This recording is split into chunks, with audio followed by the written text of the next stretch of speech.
In the previous lesson, we looked at the power of the batch. You could have 200 images. You could, I don't know, have 2,000 images. Put them in there, go get yourself a cup of coffee, come back when they're done. Imagine even having an action, but applying it to each image one at a time. You would save time, but you still might be there for hours. So I like batching. But there is still one thing about a batch that I wish was different. And that is every time we go up to the word file and go down to the word automate and select batch, we have to fill out the form. I would like to be able to do a batch without filling out the form, or at least doing it just once, because I want to use this particular option over and over again, and I don't want to keep filling this thing out. So let me show you something. Get out of here. Open up Photoshop.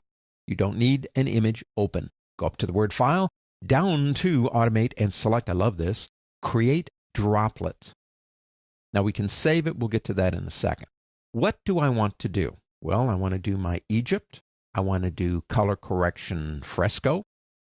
I want to override my open. No. I want to include all subfolders. Up to you. Suppress, I usually do those. Where's my destination? It's in a folder. Now see, this is why on my desktop, I have a folder that I always use for my actions. And I'm going to go action holding. Nothing in it. I took the files from the previous lesson out. Click choose. We don't need to override save as on command. Do you want to change the names? Compatibility? Do you want to stop for errors? No. Log errors to file. Save the file as errors. Now I already have one, so I'm going to say errors 2 on this. Usually you delete that file after you use it. It's all done. Now click up here, save. Now I'm going to put mine on the desktop. And I'm going to call it Color Correction Fresco. Click save. Click OK. Nothing happened. But check this out. Let me minimize Photoshop for a minute. I now have this. Now what is this? That's the droplet that I saved. Color Correction Fresco. So in a batch, we have to fill out that form. I've already filled out the form. It knows that if I activate that, it's supposed to apply that filter and then put them down here. How do I get things into it? Just drag them on top. So this folder has these 4 images in it. Come over here and drag it on top. You don't even originally have to have Photoshop open. It'll open it for you. And here we go again. Ain't it cool? Let's go ahead and minimize this.